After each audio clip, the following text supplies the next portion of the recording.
Hey everyone, I'm back, and today we're going to be talking about Three Colors Red. And this movie came out in 1994, the same year as Three Colors White.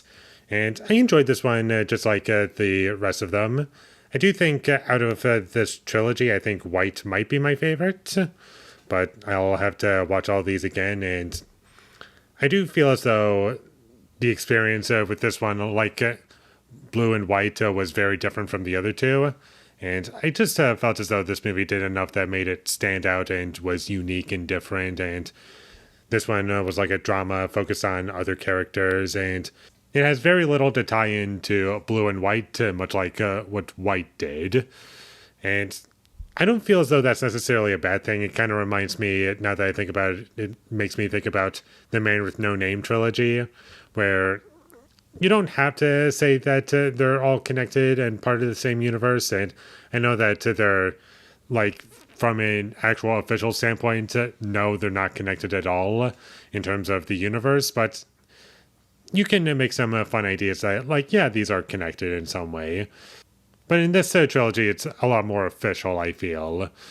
Especially when it actually gives you, oh, it's tied in to the rest of the movies in that way. That makes sense, and I didn't mind that aspect to it at all. And I like how this movie's shot like the other two. I think it looks pretty nice, and I like how this movie was a little bit different from the first two, and in a couple of ways, it was kind of like a horror movie at times. I'm not even kidding. That's what I was thinking at a couple moments. Like, just from the opening scene, there was a shot going through a phone line, and it genuinely felt like I was in a horror movie. But then after that point, it just started to feel like the other two movies. And I liked the performances a lot. I thought that they did a great job from what I could tell. And I enjoyed the characters. I found them to be interesting, just like the first two. However, my biggest criticism with this movie is that out of the trilogy, and I'm not sure if this would be the case if I were to just watch this movie as a standalone film, but out of the trilogy, this movie was the one where I was invested in all of the characters the least, with the exception of the main two characters, the main character and the judge character. But the rest of the characters, they were not as interesting to me as everyone else in this trilogy that was presented. I just wasn't really all that into them.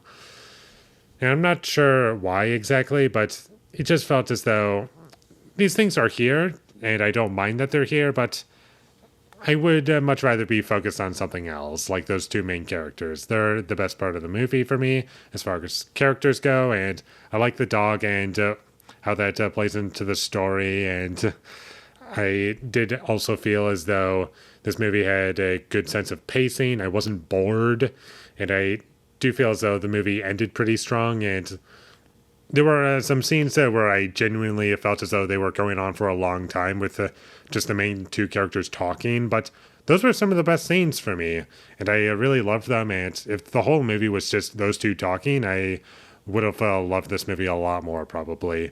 Not to say that this movie is lacking in that department, in terms of, like, the interesting characters communicating with each other, but rather I just feel as though if there was just that and nothing else, I think this movie would have been better for me. And this movie does explore ideas that are either hinted at or touched on or explored within Blue and White, but in this movie it's done from a different perspective. And that was pretty interesting, and I liked that aspect to it as well. The story for me was compelling overall. I liked where we went, and the music was good. I liked the music in this movie. And the only other issue that I have with this movie is that there were a couple moments where I felt as though characters made dumb decisions. But I didn't really have any other issue with the movie. And this one thing that I kind of want to mention, because this was part of my experience while watching the movie, is I don't really remember this being much of a thing in Blue or White, but in this movie I was noticing a lot of red in the movie. And after a certain point, whenever something red was shown on screen, I was like, red! And that was kind of funny. And also, about an hour and 10 minutes into the movie, it was a moment where I kind of felt like, this kind of feels like the third act, or where things would probably end. But I kind of knew that the movie was still going, but I didn't feel so the pacing was ruined at any moment when I got to that point.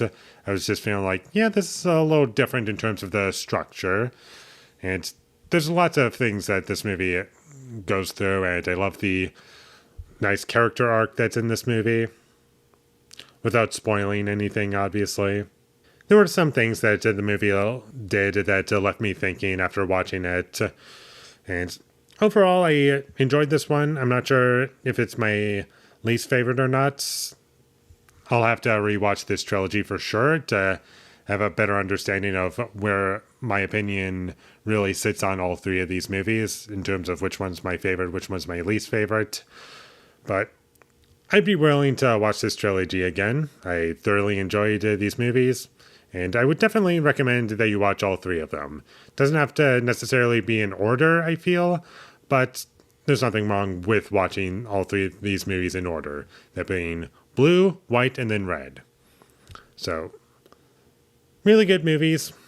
Thought all of them were great, especially there were moments that were like 10 out of 10 moments for me sprinkled throughout this trilogy, and I would highly recommend that you watch all three of these. And I know I haven't really touched too much on the story, but I kind of want to leave that vague because it's not the same plot every time with these movies, but I do want there to be a surprise at the very least. Like, I'm trying to keep things as vague as possible, and also I don't want my reviews to be like half of it just me talking about what the plot is or what happens to the plot.